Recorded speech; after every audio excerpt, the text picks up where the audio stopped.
শিক্ষা গবেষণায় রাজনীতিকীকরণ সভ্য সমাজে চলতে পারে না। ২১শে পদক ও বাংলা একাডেমি পুরস্কার তুলে দিলেন প্রধানমন্ত্রী। কিছুক্ষণ পর বইমেলা উদ্বোধন। মন্ত্রিসভার বৈঠকে কৃষি ঋণ সংক্রান্ত প্রস্তাব অনুমোদন। ঈদযাত্রা নির্বিঘ্ন করার ঘোষণা মন্ত্রীর। সড়কে থাকবে না চাঁদাবাজি, বাড়বে না ভাড়া।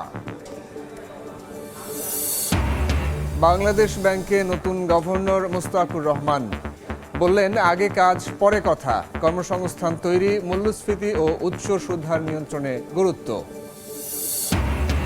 দুর্নীতির মামলায় টিউলিপকে গ্রেফতারে রেড নোটিশ জারির নির্দেশ। জুলাই হত্যা মামলায় জামিন পেলেন সাবেক এমপি বদি। প্রসিকিউশনের দ্বন্দ্ব বিচারে বাধা হবে না।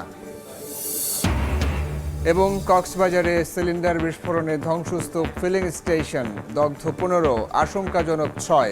পুড়েছে ৩০টি গাড়ি ও ঘরবাড়ি। গ্যাস ছড়িয়ে পড়ায় আতঙ্ক।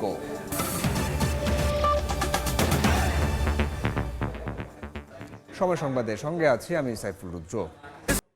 অমর ২১শে বইমেলার উদ্বোধনী অনুষ্ঠানে বক্তব্য রাখছেন প্রধানমন্ত্রী তারেক রহমান। সরাসরি যাচ্ছে সেখানে।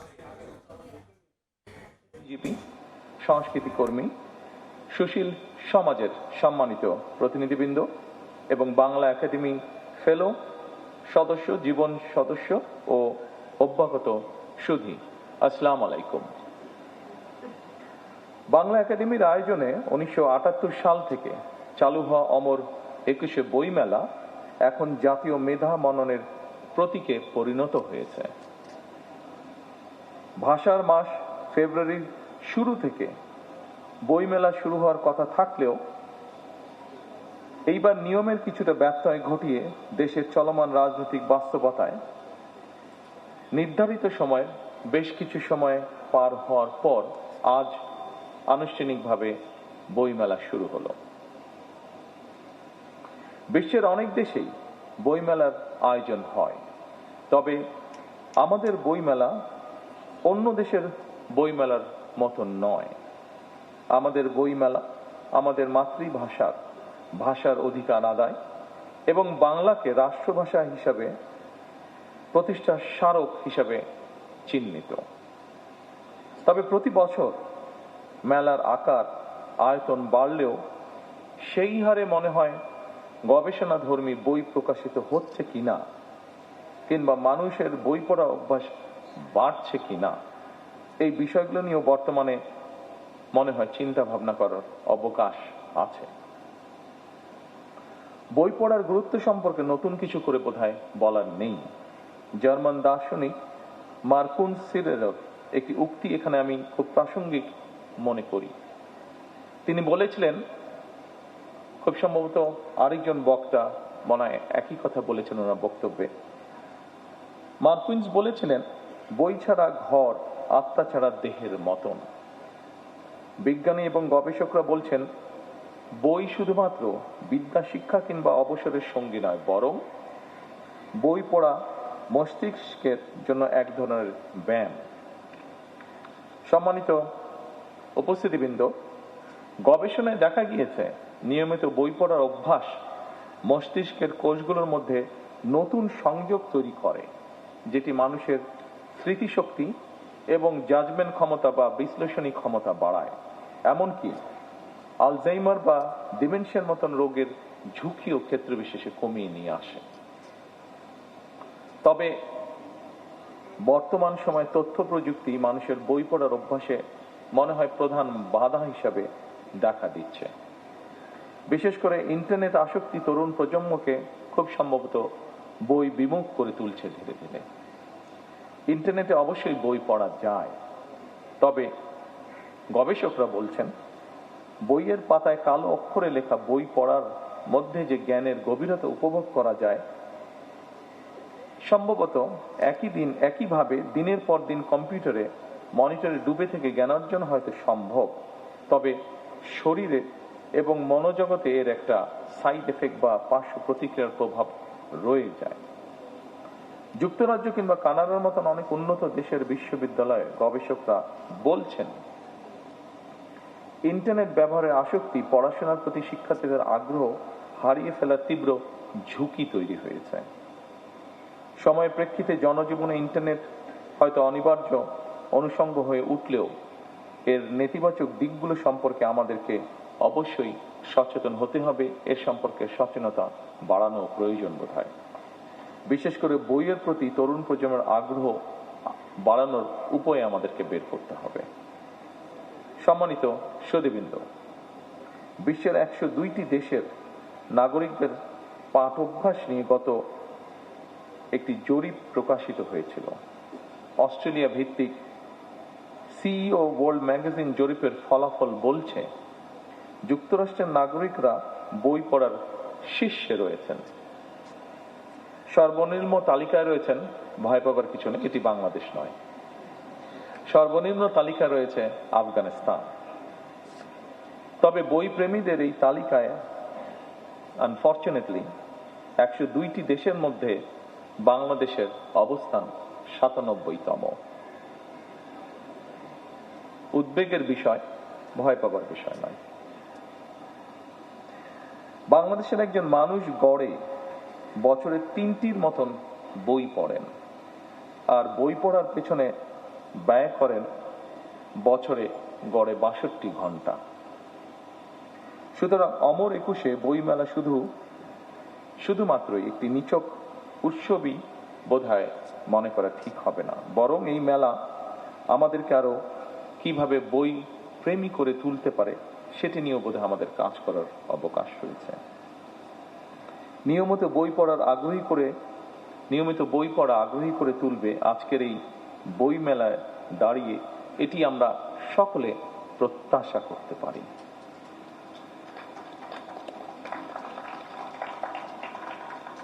মাতৃভাষার মর্যাদা প্রতিষ্ঠায় 52 ভাষা আন্দোলনে শহীদদের স্মরণে আমরা সগৌরবে প্রতি বছর 21 পালন করে থাকি।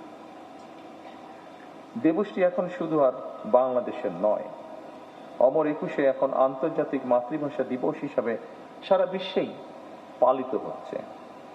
52 ভাষা আন্দোলনে শহীদদের আকাঙ্ক্ষাকে ধারণ করে আজকের এই স্থানটি, অর্থাৎ এই বাংলা একাডেমির সৃজনশীল কার্যক্রমের অন্যতম একটি গুরুত্বপূর্ণ কাজ অমর একুশে বই মেলা। তবে সময়ের পরিপ্রেক্ষিতে আগামী বছরগুলোতে অমর একুশে বইমেলা, অমর একুশে আন্তর্জাতিক বইমেলা হিসেবে আয়োজন করার সুযোগ রয়েছে কিনা সেটি আমি আপনাদের সকলকে ভেবে দেখার অনুরোধ জানাবো। অমর একুশে আন্তর্জাতিক বইমেলা অনুষ্ঠিত হলে বিশ্ব সাহিত্যের সঙ্গে পরিচিত হওয়ার পাশাপাশি বহু ভাষা এবং সংস্কৃতি শেখা, জানা এবং বোঝার দিকে আমাদের নাগরিকদের আগ্রহী করে তুলতে ইতিবাচক ভূমিকা রাখবে বলে একজন রাজনৈতিক কর্মী হিসাবে আমি এটি বিশ্বাস করি বা মনে করি। সম্মানিত উপস্থিতিবৃন্দ, বর্তমান গ্লোবাল ভিলেজে এই সময় মাতৃভাষা ছাড়াও আরো একাধিক ভাষার সঙ্গে পরিচিত হওয়া অত্যন্ত জরুরি। বর্তমানে প্রতিযোগিতামূলক বিশ্বে সমৃদ্ধি এবং সম্মানের সঙ্গে টিকে থাকতে হলে জ্ঞান এবং মেধা ভিত্তিক রাষ্ট্র ও সমাজ প্রতিষ্ঠার মনে হয় বিকল্প নেই আমাদের সামনে। এজন্য আমাদেরকে জ্ঞানে, বিজ্ঞানে, প্রযুক্তিতে, মেধায় নিজেদেরকে সমৃদ্ধ হওয়া প্রয়োজন। একই সঙ্গে বাংলা ভাষাকে জাতিসংঘের অফিসিয়াল ভাষা হিসেবে স্বীকৃত আদায়ের জন্য আমাদের মনে হয় কাজ শুরু করা প্রয়োজন।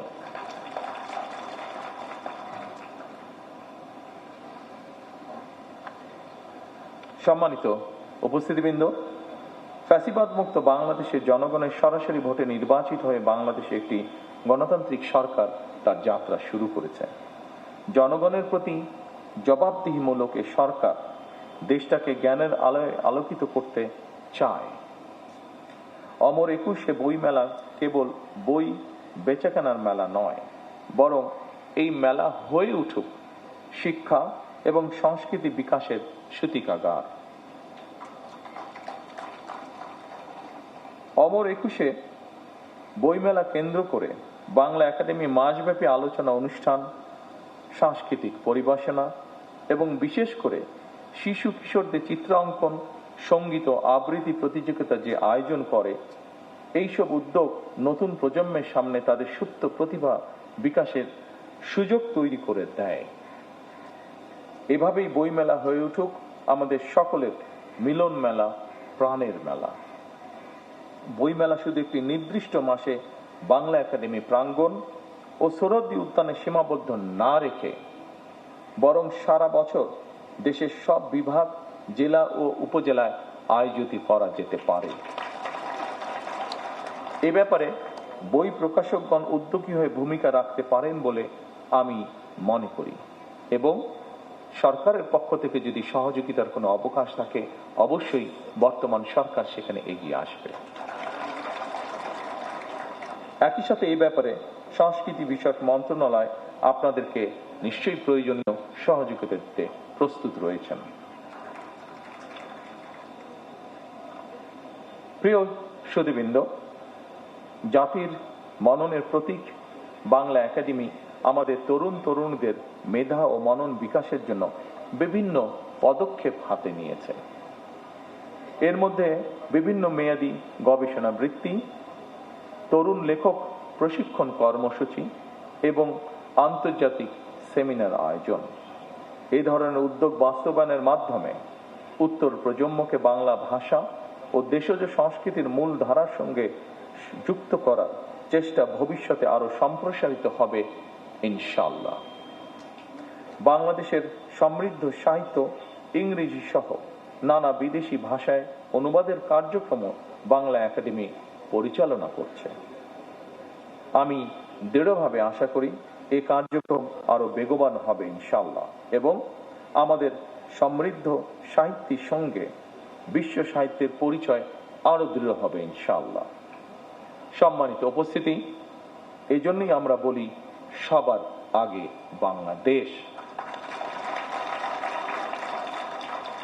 এই দেশকে সকল প্রকার অন্ধকার ও পশ্চাৎপদতা থেকে মুক্ত করে দল, মত, ধর্ম, বর্ণ নির্বিশেষে সকলের জন্য একটি নিরাপদ, মানবিক, গণতান্ত্রিক বাংলাদেশ গড়ে তুলতে আমি আপনাদের সকলের আন্তরিক সহযোগিতা কামনা করছি। আমর একুশে বইমেলার উদ্বোধনী অনুষ্ঠানে বক্তব্য রাখছেন প্রধানমন্ত্রী তারেক রহমান। প্রধানমন্ত্রীর বক্তব্যের বাকি অংশ দেখতে ভিজিট করুন সময় টিভির ফেসবুক পেজে। দেখছেন সময় সংবাদ। দুর্নীতির মামলায় সাজাপ্রাপ্ত টিউলিপ সিদ্দিককে গ্রেফতারে ইন্টারপোলের নোটিশ জারির নির্দেশ দিয়েছেন আদালত। দুদকের আবেদনের পরিপ্রেক্ষিতে ঢাকার মেট্রোপলিটন সিনিয়র স্পেশাল জজ মোহাম্মদ সাব্বির ফয়েজ এই আদেশ দেন। দুদকের আবেদনে বলা হয়, টিউলিপের বিরুদ্ধে ক্ষমতার অপব্যবহার করে কোনো টাকা পরিশোধ না করেই স্টার্ন হাউজিং লিমিটেডের কাছ থেকে অবৈধ সুবিধা নিয়ে ফ্ল্যাটের দখল বুঝে নেয়া। টিউলিপ সিদ্দিক ক্ষমতাচ্যুত প্রধানমন্ত্রী শেখ হাসিনার বোন শেখ রেহানার মেয়ে। দেখছেন সময় সংবাদ। আজ জেনেভায় পরমাণু ইস্যুতে তৃতীয় দফার বৈঠক বসতে যাচ্ছে ইরান ও যুক্তরাষ্ট্র। সংলাপের আগে বুধবার ইরানের 12টি তেলবাহী জাহাজ এবং কয়েকটি কোম্পানির উপর নিষেধাজ্ঞা দিয়েছে মার্কিন প্রশাসন। ইরানের পার্লামেন্ট স্পিকার হুঁশিয়ারি দিয়ে বলেছেন, কোনো ধরনের প্রতারণা বা মিথ্যা তথ্যের উপর ভিত্তি করে আক্রমণ চালানো হলে ইরান তার কঠোর জবাব দেবে। দেখছেন সময় সংবাদ। টি-20 বিশ্বকাপে টিকে থাকার লড়াইয়ে নামবে ভারত।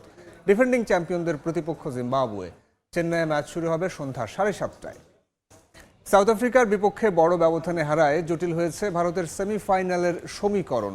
নেট রান রেট প্লাসে আনতে জিম্বাবুয়েকে অন্তত 76 রানে হারাতে হবে সূর্যকুমারের দলকে। Chidambaram stadium spin friendly venue হিসেবে পরিচিত হলেও এবার বেশ সুবিধা পাচ্ছেন ব্যাটাররা।